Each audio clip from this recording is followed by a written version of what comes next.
Donc, mes chers collègues, j'ai reçu de M. Christian Jacob et des membres du groupe de l'Union pour un mouvement populaire une motion de renvoi en commission déposée en application de l'article 91 alinéa 6 de notre règlement. La parole est à M. Jacques Lamblin pour une durée qui n'excédera pas 15 minutes. Merci Madame la Présidente. Madame la Ministre, notre Assemblée est réunie aujourd'hui pour procéder à une nouvelle lecture du projet de loi fort improprement nommé « Avenir et justice du système des retraites ». Ce texte, adopté le 15 octobre uniquement par les socialistes, mais pas tous, et 2 téméraires, a cependant fait l'unanimité au Sénat, 346 contre, 0 pour. La contestation générale que suscite ce texte devrait vous inquiéter, vous amener à vous remettre en cause, Madame la Ministre. De toute évidence, personne, hormis vos amis politiques et encore, ne pense qu'il est juste et qu'il prépare l'avenir. Sur la forme, je souligne l'impréparation du texte dont l'étude d'impact est incomplète. De ce fait, il contrevient aux règles édictées par la loi organique du 15 avril 2009. En effet, méthode de calcul, diagnostic chiffré et surtout évaluation du financement de la réforme font cruellement défaut, notamment en ce qui concerne la fiscalisation du bonus pour 3 enfants et la hausse des cotisations des entreprises et des actifs, mesures pourtant lourdes de conséquences en matière de pouvoir d'achat des ménages, en matière de perte de compétitivité des entreprises et en créant de nombreux nouveaux contribuables aux revenus modestes. Je souligne également le rejet systématique des avis de la représentation nationale, dont le plus emblématique concerne l'article 4 de ce texte, qui prévoyait le report à octobre de la revalorisation des pensions.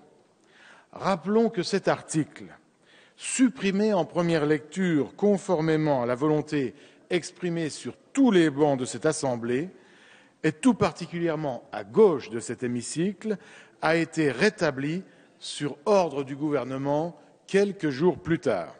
Au passage, permettez-moi de souligner, Madame la Ministre, l'admirable talent qui est le vôtre.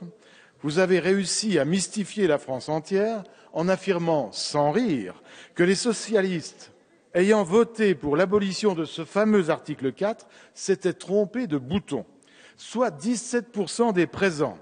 17% de maladroits, cela fait beaucoup, moins qu'au Sénat quand même, où ils étaient 100%. Faut-il vous rappeler, Madame la Ministre, que la représentation nationale ne fait que relayer les aspirations pleines de bon sens de nos compatriotes qui, en ce domaine, apparaissent sages et clairvoyants. Alors que le gouvernement et le président se complaisent dans la demi-mesure, nos concitoyens, eux, prennent la pleine mesure de l'urgence et de la gravité de la situation.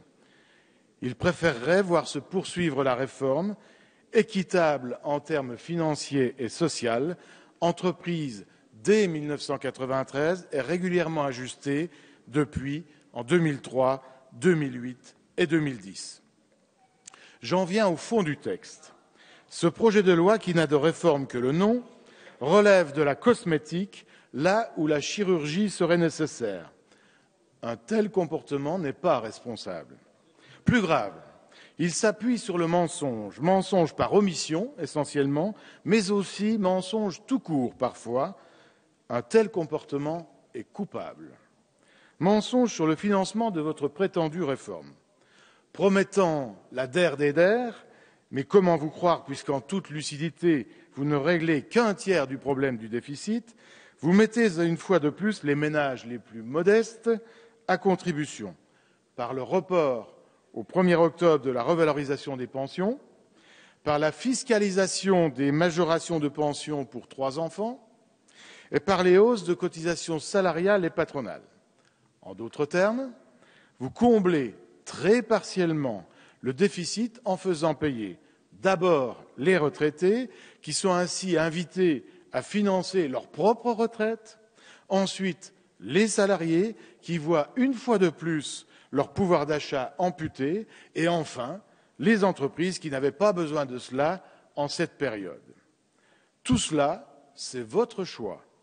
Pour vous, tout cela vaut mieux que d'augmenter l'âge de départ en retraite. Mais nous y reviendrons. Mensonge aussi sur la durée d'assurance. On y vient précisément. Vous faites croire aux Français que vos mesures sont pérennes et que, vous n'y reviendrez pas, les 62 ans sont gravés dans le marbre. Voyons un peu. En juillet 2012, M. Hollande a décidé, à prix d'or, de rétablir le départ en retraite à 60 ans en faveur des salariés ayant commencé à travailler avant 20 ans, mais après 18 ans. Au passage, je voudrais tordre le cou à une contre-vérité. Non, M. Hollande n'a pas rétabli la retraite à 60 ans pour les carrières longues. Les dispositifs carrières longues, c'est nous, Madame la Ministre, et vous le savez. En 2010, nous avons même amélioré ce dispositif en faveur des travailleurs ayant commencé leur carrière entre 17 et 18 ans. M. Hollande a simplement permis un départ à 60 ans à ceux qui ont commencé entre 18 et 20 ans. Il y a une nuance. Eh bien, je suis au regret de vous dire que cette mesure imprudente est en totale contradiction avec le texte que vous proposez aujourd'hui. En effet, en 2012, on propose à celui qui a commencé ou qui commencera son travail un peu avant 20 ans de s'arrêter à 60 ans, donc de travailler 41 ans. Et, quelques mois plus tard, en 2013, on propose à celui qui a commencé un peu après 20 ans de travailler durant non pas 41 ans, mais 43 ans. Ne cherchez pas une réponse sensée, il n'y en a pas. Ce n'est pas cohérent, ce n'est pas juste, c'est juste du Hollande. Vous le constatez vous-même au travers de cet exemple très précis, parmi 100 autres possibles, il faut revoir ce texte. Vous faites fausse route, vous ne parlez pas vrai en laissant croire qu'on ne touchera pas aux 62 ans. Plus dangereux encore, vous édifiez une construction fragile. Je m'explique. En moyenne, aujourd'hui, nos compatriotes ont, à 30 ans, 30 trimestres de cotisation à leur actif. Pensez-vous sincèrement qu'un travailleur de 30 ans va accepter ce que vous lui proposez au travers de ce texte?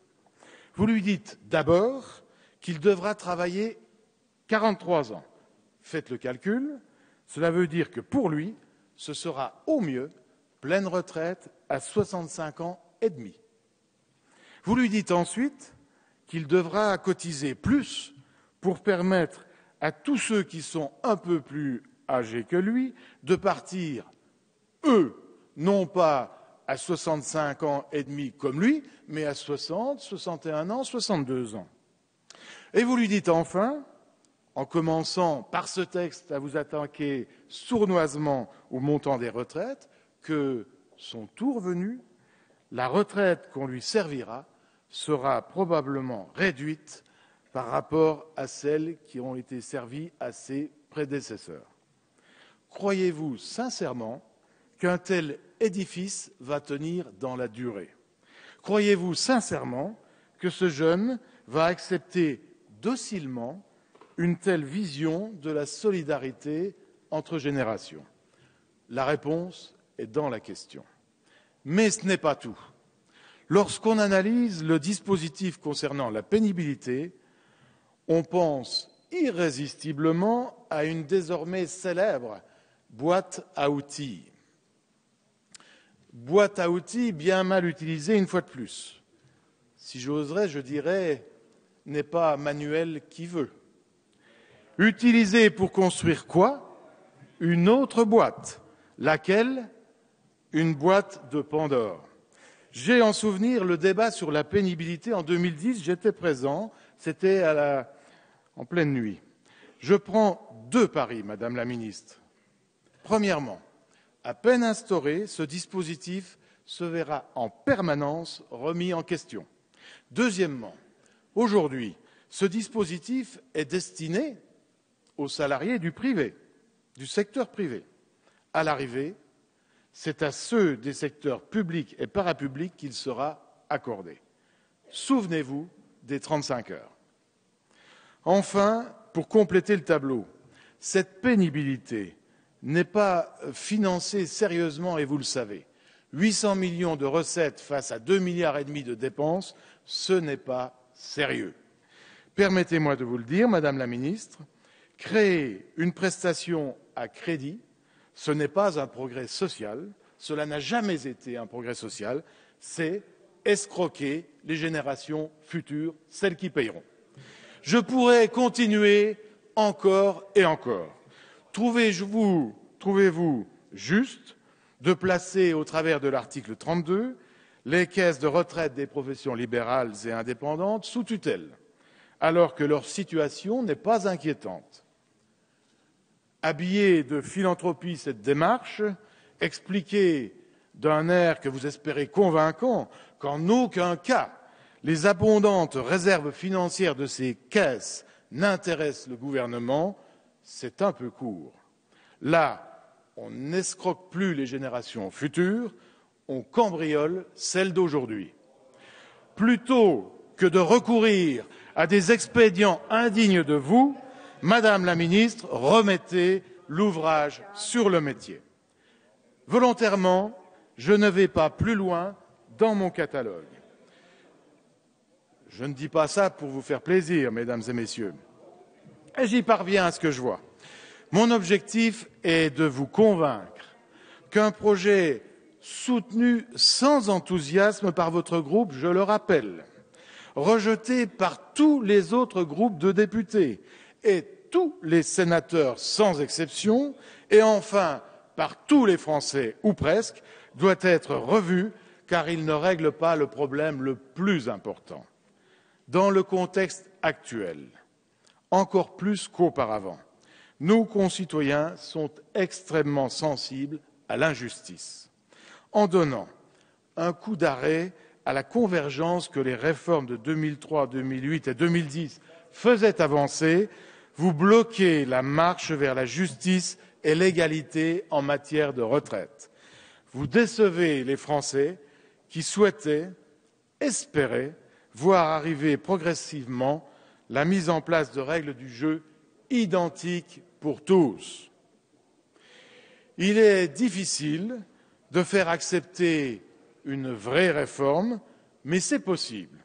Madame la Ministre, vous le savez. Aujourd'hui, nous découvrons qu'il est possible de faire rejeter une non-réforme. Madame la Ministre, vous le prouvez, il faut renvoyer ce texte en commission. Merci, Monsieur Lamblin. Pas d'intervention ni du rapporteur ni du gouvernement.